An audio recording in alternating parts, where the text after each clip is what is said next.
Me llamo Claudio Hetz, soy director del Instituto de Neurociencia Biomédica, BNI, y me dedico a entender las bases moleculares del envejecimiento y cómo éstas afectan el desarrollo de enfermedades cerebrales. Esto es Patria Científica, no es ciencia ficción, es ciencia real.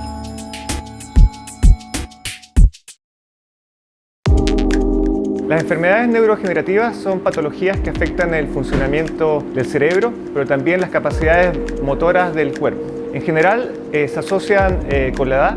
Eso implica que a medida que envejecemos, la probabilidad de sufrir una de estas enfermedades aumenta. Y las enfermedades más comunes en humanos son el Parkinson, el Alzheimer, que atacan distintas áreas del cerebro y por lo tanto llevan a síntomas muy específicos. En el Alzheimer ataca el hipocampo, empezamos a olvidar nuestras memorias porque ese es el sitio en el cerebro donde almacenamos las memorias. Y el Parkinson afecta a las neuronas que producen neurotransmisores esenciales para controlar nuestros movimientos. Lo interesante para nosotros es el hecho de que las enfermedades neurodegenerativas, a pesar de que presentan síntomas distintos a nivel histológico, a nivel molecular, si tú analizas el cerebro puedes ver patrones comunes que tienen que ver con una falla en el equilibrio en la producción de proteínas, donde se empiezan a acumular proteínas alteradas que dañan el cerebro, dañan las neuronas. Y eso es lo que queremos en este momento atacar en el laboratorio.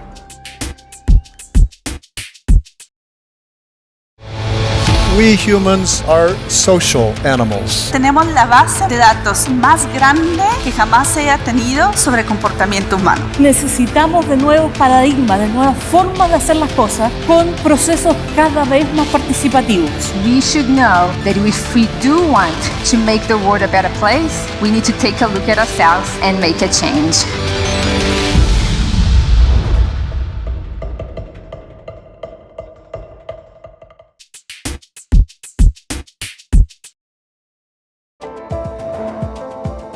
BNI es un centro de excelencia que busca entender cómo funciona el cerebro en múltiples dimensiones y también utilizar este conocimiento para el entendimiento de enfermedades que afectan a este órgano tan vital. Pero lo interesante es que BNI no es solo ciencia, también tiene un impacto en múltiples dimensiones porque nos interesa acercar la ciencia a la gente, mostrar cuál es el valor que tiene la ciencia para el día a día. Hacemos muchas iniciativas de educación, de difusión, prensa, etc.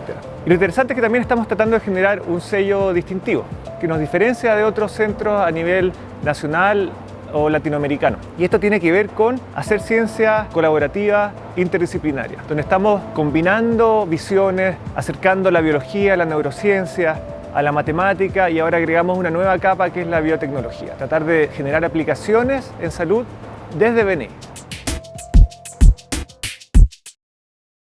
Artificial intelligence, hallucinations, cambio climático, Nutrition, antibiotics, physics and maths, oceans, relationships, equality, la era digital, la trascendencia, environment, autonomía, survival. Hay muchas carreras científicas y eso es lo que nosotros tenemos que transmitir al público, entender qué hacen los científicos.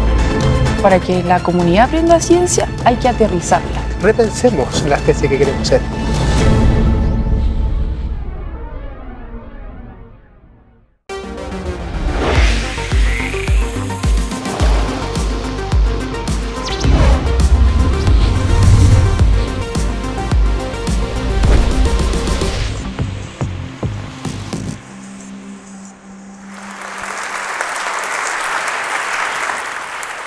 Gracias. ¿Les ha pasado que cada vez con mayor frecuencia se han visto teniendo que comprobar que no son robots? Eso que uno tiene que hacer en las páginas web hoy día, como que lo tenemos medio naturalizado. No soy un robot, como que nos acostumbramos a eso. ¿Se han fijado? La verdad es que cada vez se hace más presente el debate si acaso las máquinas nos van a sustituir. Y lo más probable es que nos van a sustituir en varias funciones, digamos. Esto ya ocurrió en la Revolución Industrial, por ejemplo, ¿no? Entonces, bueno, sabemos que desde el punto de vista del trabajo, pareciera ser que varias cuestiones vamos a tener que redefinir.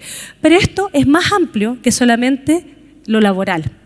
Porque hay cuestiones también que apuntan a ámbitos más íntimos, como por ejemplo las muñecas sexuales. Las muñecas sexuales hoy día, hay un famoso robotero sexual, dueño de las Real Dolls, que apareció el año pasado diciendo que le incorporó inteligencia artificial a sus muñecas sexuales.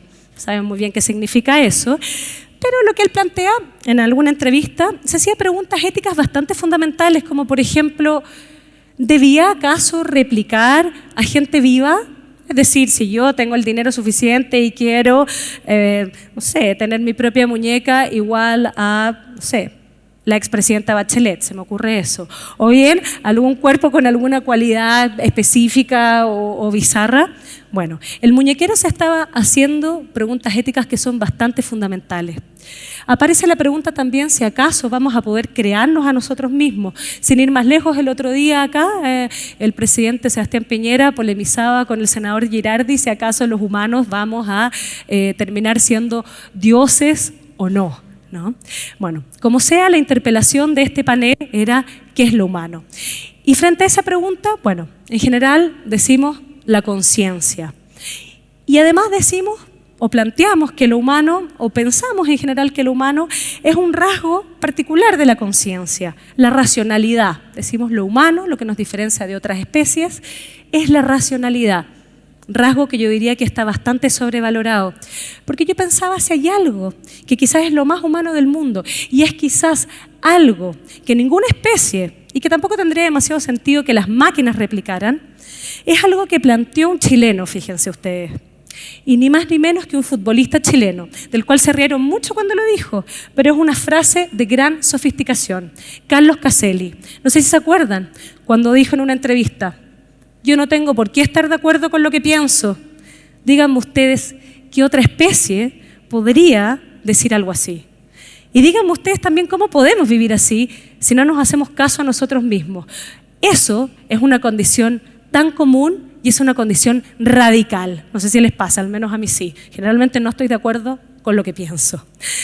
Hace no mucho, el autor de Sapiens, Harari, lo deben haber escuchado, escribió una columna muy preocupado, un artículo sobre los cerebros hackeados. Él decía, hoy nuestros cerebros están pirateados, ¿no?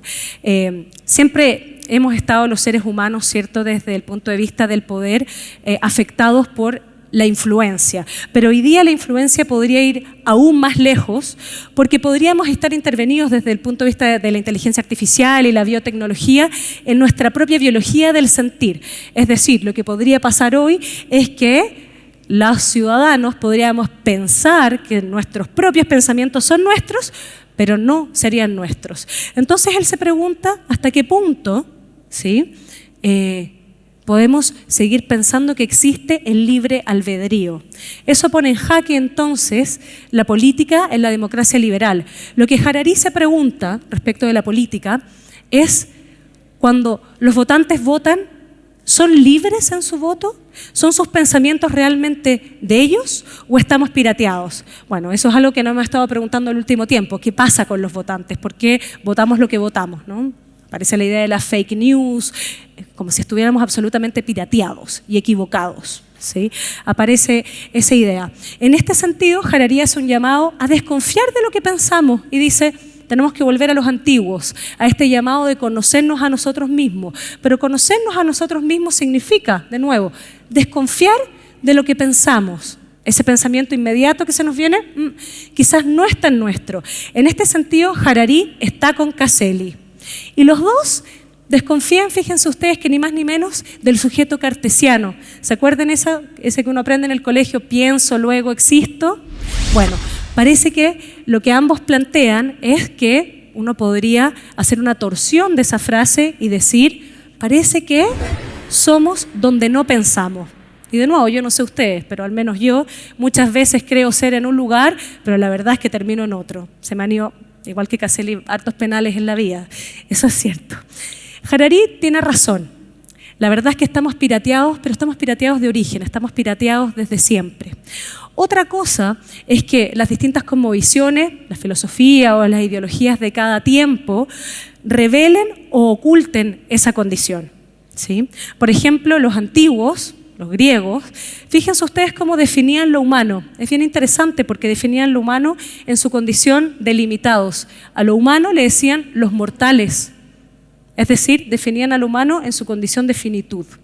Y eso, ¿sí?, digamos, desde el punto de vista filosófico, ubicaba al humano en una relación de no estar de acuerdo con lo que pensaban, ¿no? Iban al oráculo, estaban sus dioses, tenían que preguntar, había otra instancia a quien preguntarle qué pasa ¿Cuál es el destino? Es decir, no todo el saber estaba en sí mismo. La ilustración, en cambio, tiene otro programa. En la ilustración se trata de ponerle luces a toda la opacidad. Es el saber, es poder controlar a través de la técnica el mundo, controlar a través de los proyectos desde la racionalidad, no más dioses, no más mitos, no más nada, ¿no? Sino que controlar a través de los proyectos humanos. Bueno, sabemos que eso no funcionó demasiado el siglo XX, provocó grandes masacres por el contrario. Y eso mismo quizá es lo que hoy día se profundiza, siglo XXI, se profundiza de cierta manera quizás en la ilusión de que es hoy día el avance tecnológico tal vez lo que podrá parchar los errores del siglo XX. Me parece que hay algo de ilusión en eso. El llamado es a conocernos aún más, pero no en el sentido que dice Harari, sino que en el otro sentido, a conocernos hasta la última célula, ¿no? El marketing existencial es un poco eso. Conócete a ti mismo, pero más bien para coincidir contigo mismo, para que tú estés de acuerdo contigo mismo y con tus pensamientos y sea esa persona que quieres ser, ¿no es eso lo que venden? Sea el que usted sueña con ser, coincida con usted mismo, ¿no? Esto un poco se trata de controlar enfermedades que no tenemos, medirnos las pulsaciones, controlar nuestra comida, control y más control desde todo punto de vista, como si eso fuera conocernos a nosotros mismos. Hay un poeta que se llama Radovan Ipsich, y que dice, a las sociedades se las puede evaluar de acuerdo a qué lugar le dan a los sueños. Si creemos o no creemos en los sueños. Fíjense ustedes que es bien particular. Eso que nos pasa, esas historias que creamos cada noche, ¿cierto? Que somos nosotros, las hacemos nosotros, pero no las hacemos nosotros. Las hace esa parte que Caselli dice, esa parte que dice, yo no estoy de acuerdo con lo que pienso, ese otro es el que hace esos sueños en nosotros. Pero hoy día como que eso no nos hace demasiado ruido. Uno podría decir que hoy día quizás ya no soñamos, simplemente dormimos. Y además dormimos mal, por cierto. Como sea, independiente que hoy día no queramos mucho saber de que hay otra cosa y queramos más bien coincidir con nosotros mismos, vivir significa dependencia. Yo sé que depender no es una palabra que hoy día tenga demasiado prestigio. Ser sujeto significa precisamente eso, estar sujeto a un cuerpo, estar sujeto al mundo, estar sujeto a los demás. ¿Pero qué significa esto de estar sujeto? Es que estar sujeto nos obliga a hacer un pacto con los otros. No coincidir conmigo mismo me obliga entonces a estar con otro, a ceder con otro, a pactar, ¿no? Me obliga a la política. Hay un filósofo muy importante que se llama Jean-Luc Nancy y que plantea que hay una especie de abundancia de significaciones simultáneas, contradictorias, que están detrás de nuestros ojos, antes incluso de que nosotros tengamos conciencia, ¿no?, que habitan en nosotros, y que simplemente una pequeña parte de eso se filtra, nos llega a la conciencia a través de una pequeña partecita en nosotros que se llama el yo consciente. Ese que creemos que es súper grande, digamos, ese que creemos que somos, esa partecita pequeña, a esa partecita pequeña le llega solamente una partecita de este cúmulo de significaciones que habla Nancy. A este cúmulo de significaciones, a eso Nancy le llama el mundo. En psicoanálisis es a ese mundo a lo que nosotros le llamamos lo inconsciente. Lo inconsciente no es para nada, como a veces lo ha hecho creer la autoayuda, no es ningún tipo de conciencia negativa, ¿no?, sino que lo inconsciente es simplemente la distancia entre nuestros actos y la comprensión de sentido que tenemos respecto de esos actos. ¿Tenemos una pregunta o no? ¿Estamos de acuerdo con nosotros mismos o creemos que entre nuestro ego y el mundo hay algo más, digamos? ¿Me explico? Eso es lo inconsciente. El hecho de ser animales parlantes, de estar atravesados por el lenguaje, significa que ya no estamos en las cosas mismas, estamos separados de las cosas. Y eso significa que somos hablados de antemano, antes de existir ya somos hablados. Nos ponen un nombre, ¿no? Nos ponen un nombre y ya somos hablados. Entonces, ¿qué significa eso? Hagan el siguiente ejercicio, por ejemplo. Como somos hablados por otros, estamos hechos por algo más que nuestro ego. Cuando ustedes quieran buscarse a sí mismos, Hagan el siguiente ejercicio, búsquense a sí mismos y van a ver que van a terminar hablando de otros o van a terminar hablando de lo que ustedes son para otros. Van a ver qué ya les va a pasar. Hoy día quiero entregarles una fórmula de un psicoanalista que se llama Jacques Lacan, y es la siguiente: lo inconsciente es lo político. ¿Qué significa eso? Que lo inconsciente sea lo político no significa que la política está llena de lapsus inconscientes y tropiezos, que eso también es verdad. Pero no, que lo inconsciente sea lo político significa lo siguiente: significa que estamos sujetos a lo otro. No somos solamente un yo, estamos sujetos a tener que hacer un pacto con el mundo. Por eso lo inconsciente es lo político. Salirse de ese pacto es la lógica de lo cínico, de algún modo. Estar solamente en pacto con uno mismo, estar en coincidencia con uno mismo, esta cosa del mundo propio, yo y solamente mi mundo propio, si ustedes quieren, es la lógica de la secta, es la lógica de la omnipotencia del lobo solitario, si ustedes quieren. Puede llegar y matar, ¿no? Eso es romper con el pacto. Entonces, en respuesta quizás a Harari, ¿no? Porque Harari dice, bueno, ¿qué política pensar en tiempos donde los cerebros están pirateados, ¿cierto? Donde nuestros pensamientos no son nuestros pensamientos? ¿Cómo pensar las democracias liberales? Bueno, yo diría que precisamente el hecho de que no tenemos la razón total, que no tenemos puro libre albedrío, es lo que nos obliga a hacer pacto, es lo que nos obliga a hacer política. Esta es una obra de una artista chilena que se llama Voluspa Jarpa, que se llama Plaga. Y ella toma los cuerpos de la histeria. Les quería traer la histeria para mostrarles qué es lo que es lo humano desde psicoanálisis. ¿Qué cuerpo es lo de psicoanálisis? El psicoanálisis se inventa a propósito de la histeria en el siglo XIX. ¿Y qué es lo que era la histeria? Era esta enfermedad que no tenía ningún sustrato orgánico. Una gente que se retorcía, que quedaba sin visión, que de pronto no podía caminar, que tenía unas contorsiones, ¿cierto? Pero que no tenía ningún tipo de explicación orgánica, neurológica. Y Freud dijo, ¿saben qué?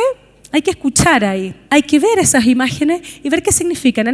Ahí hay un conflicto, hay distintos tiempos, hay un trauma infantil, en un adulto, en la descripción que él hace de las histéricas de ese tiempo, decía, mientras se arranca un vestido con una mano, con la otra se lo pone, es decir, hay contradicción. Y eso es lo que encontramos nosotros con los cuerpos, cuando alguien va a psicoanálisis. La ambivalencia, no estoy de acuerdo con lo que pienso, estoy torcido. Eso es lo humano. Esto mismo es lo que algunos autores dicen que uno podría leer en la cultura. La cultura también puede leerse como un síntoma histérico o puede leerse en estas mismas contradicciones. Esta es una foto de Roma. ¿Y qué es lo que uno podría ver ahí? Si es que uno lee también, digamos, no de manera lineal, sino que leyendo la ambivalencia. Ahí está el Coliseo, un Coliseo que se cae. ¿Qué mejor signo de un tipo de poder patriarcal que existe pero derrumbado, ¿cierto? Ahí, si ustedes se fijan a un costado, donde justo apuntó la flecha, por cierto, es una casualidad, están los tanques que se supone que nos defienden de los malos, de los terroristas islámicos. Pues uno tendría que preguntarse si acaso esos mismos que nos defienden no tienen algo que ver con que existan esos malos. ¿Cuáles son los malos? Y por otra parte, ni una menos, que estaban ahí en Roma, ni una menos, el feminismo, y uno diría, bueno, ¿con quién? Digamos, ¿frente a qué tendría que oponerse? ¿Un patriarcado que se cae? ¿O estamos frente a otra lógica de mundo? ¿No? El feminismo tendría que oponerse también a otro tipo de orden mundial. Parece que esto no es tan fácil. La invitación es también a leer que hay distintas temporalidades y que hay que leer los conflictos y la política de manera dialéctica. Igual que un síntoma histérico. No estoy de acuerdo con lo que pienso. Parece que hay una complejidad. Asimismo, la invitación es a pensar de que el futuro tampoco es lineal. Esta idea de pensar que el futuro es una línea hacia adelante, ¿cierto? Vería lo que está pasando hoy día en política, por ejemplo. ¿No es acaso una reactivación de algunos ideales muy viejos, digamos? Pensando en algunas ciertas emergencias reaccionarias en el mundo. ¿Eso es algo realmente del futuro? ¿O algunas de las cosas que estamos pensando hoy día son sueños nuevos? ¿O son los sueños de Julio Verne, por ejemplo? Mismo Lacan decía, es muy probable que el siglo XXI cumpla las perversiones soñadas del siglo XIX, como Frankenstein, por ejemplo. O hay un crítico cultural como Mark Fisher que decía, si ustedes escuchan la música de hoy, no sé, Amy Winehouse o Arctic Monkeys, si ustedes la escuchan en un descontextualizado, no saben quiénes son, ustedes podrían no saber de qué años son.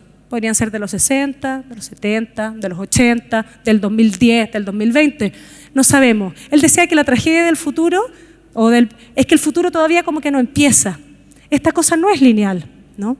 Tiene capas. Así parece que funcionamos. El lenguaje humano funciona en esta ambigüedad. El lenguaje humano es metafórico. No hay una relación unívoca entre una palabra y una cosa. Por eso hay tanto malentendido. Mi mesa no es la misma mesa tuya, ni tuya, ni tuya, ¿no? Yo puedo pensar en esa mesa que me recuerda a alguien o alguna escena y luego me duele la guata. Cada uno hace su significación de algún modo. Por eso hay tanto malentendido. El encuentro entre los cuerpos tiene la misma lógica del lenguaje. También tiene esa ambigüedad. Por eso en el encuentro cuerpo a cuerpo, uno nunca sabe muy bien qué está pensando el otro. La comunicación cuerpo a cuerpo, ¿a qué nos obliga? Nos obliga a leer un contexto, nos obliga a leer como esa imagen, las contradicciones. ¿Qué está pensando cuando me está diciendo eso? ¿Está pensando realmente eso? ¿Estoy leyendo bien las señales? No sé qué me va a pasar luego de que esta persona me dice tal cosa. El encuentro cuerpo a cuerpo nos vuelve inteligentes porque nos hace leer de una manera, si ustedes quieren, contextual, de una manera que nos lleva a leer lo ambivalente, lo ambiguo, a operar, nos obliga a operar lo ambiguo y a leer distintos registros, ¿sí? Entonces voy a agregar algo a la fórmula de lo inconsciente es lo político. Voy a decir que lo erótico también es lo político, porque la relación entre los cuerpos nos obliga también a negociar, porque nos impone relacionarlos en la ambigüedad. ¿Qué pasa hoy? A mí me parece que hay un empuje precisamente a lo contrario, a la claridad, a la transparencia, a la no ambigüedad, justamente. En la era digital, que no es ni buena ni mala, digamos, ¿sí? Cuando está aliada a este programa de reducir el lenguaje a lo que yo llamo el terrorismo semiótico, a que un signo signifique exactamente una sola cosa, caemos en la literalidad, en la linealidad, ¿sí? Esto es lo que pasa en las guerras, ¿no?, de las redes sociales. Ah, esta persona dijo eso. Esa persona dice, el autor de ese dicho dice, no quise decir eso. No sé lo que usted quiso decir. Usted dijo eso. No importa nada lo que quiso decir, ¿se entiende? Leemos a la letra, en la literalidad, en la peor versión. Nos ponemos lineales y dicotómicos. Eso es lo que hace la reducción del lenguaje a lo lineal. Perdemos el contexto, dejamos de leer y de poder sobrellevar la ambigüedad. No queremos saber nada más con la ambigüedad. En ese sentido, el cuerpo se nos convierte simplemente en una información, en un código. Tratamos al otro como un código. Es lo que pasa de alguna manera con la idea del amor contractual, que esté todo súper claro para que no haya ningún impas. O es la fantasía de las guerras teledirigidas, digamos, que no haya cuerpo. Pero eso no las hace menos guerras, digamos, ni menos trágicas. ¿Se entiende? Entonces hoy día está como esta idea de cierta asepsia para evitar toda esa confusión. Pero yo no sé si eso, de alguna manera, eso borra, yo diría, esta condición de esta versión de lo político, ¿no? Esta versión de lo político que tiene que ver con la obligación de negociar en la ambigüedad. Por último, quiero decir que la técnica es algo que ha acompañado al ser humano desde siempre, ¿no? Entonces, el ser humano también se ha redefinido desde siempre. El ser humano no es algo que esté garantizado, no es la misma cosa siempre, ¿no? Tiene mutaciones antropológicas. En este sentido, yo diría que el optimismo ciego frente a la tecnología, como si la tecnología fuera a parchar todos estos problemas de estas ambigüedades, me parece que podría ser una fantasía, como también estos goces apocalípticos de las que las refrigeradoras nos van a venir a atacar, también. Me parece que no tiene demasiado sentido que la inteligencia artificial quiera imitar a lo humano, en este sentido al menos, digamos. ¿Por qué tendría que imitar algo tan estúpido como estos seres que no están de acuerdo consigo mismos? Tendría ninguna funcionalidad eso, si se fijan, porque querrían ser como Caselli, digamos, la inteligencia artificial y que se le vaya el penal, digamos, no tiene ni un sentido. Pero otra cosa es que quizás ideológicamente los seres humanos, fíjense, estemos operando como máquinas, ¿sí? En el sentido de soñarnos sin límite, soñarnos sin cuerpo, literales, reducirnos, digamos, a una cierta transparencia, no tener más ese enigma detrás de nuestros ojos, quedarnos finalmente sin deseo, porque si hay una plaga contemporánea es la depresión es la falta de deseo. Podemos hoy día prevenir todas las enfermedades, ni siquiera las que tenemos ni las que vamos a tener, podemos tener mucha salud desde el punto de vista físico, pero si es que no está el deseo, no pasa nada, porque el deseo al final es la justificación del esfuerzo de vivir. La depresión es eso, ¿para qué hacer ese esfuerzo de vivir? Eso no tendría ningún sentido. Yo diría que la fantasía de la inmortalidad destruye las condiciones de la vida, porque destruye el límite. ¿Y qué es lo que pasa cuando no hay límite? Es que se destruye la idea de un más allá. Si no hay más allá, todo se transforma simplemente en un eterno retorno de lo mismo. No sé si vieron, se los recomiendo un capítulo de Black Mirror que se llama Vuelvo enseguida. El novio de una chica muere y él deja su huella digital, se codifica, por lo tanto queda, digamos, su código, digamos, queda puesto en un cuerpo réplica. Y ella lo recibe, ¿y qué pasa? ¿Qué es lo que nos muestra Black Mirror, digamos, en ese capítulo? Es que efectivamente es lo que Big Data sabría de nosotros, porque seguramente sabe más de nosotros que nosotros mismos. Se repite a sí mismo una y otra vez. ¿Qué es lo que le pasa a este sujeto réplica? Al contrario de Caselli, coincide con lo que piensa. Es siempre lo mismo. ¿Se entiende? Entonces, ¿qué es lo que quizás no es codificable en ninguna huella digital de lo humano? Precisamente eso que no sabemos de nosotros mismos. Nuestra única y particular sujeción a lo que estamos sujetos, nuestra particular manera de sujetarnos a esto que se llama mundo, a esto, nuestra manera particular de hacer pacto con el mundo, de hacer pacto con lo otro, nuestra propia balada de dependencia sexual. Y lo digo así porque con esto los quiero dejar para terminar. Es una obra de Nan Goldin, una fotógrafa, que su primera foto con la que nombra esta obra es a propósito de una golpiza que recibe de un novio, por eso la balada de la dependencia sexual. Pero luego ella empieza a fotografiar su mundo, luego el mundo. Y si ustedes ven la obra, que es mucho más grande que lo que yo les voy a mostrar, finalmente uno puede verificar que la dependencia sexual no significa la dependencia sexual genital, ni siquiera la dependencia sexual a una pareja. La dependencia sexual significa esto: somos seres sujetos a un cuerpo, somos sexuados, somos sujetos a un mundo, somos mortales. Aquí les va.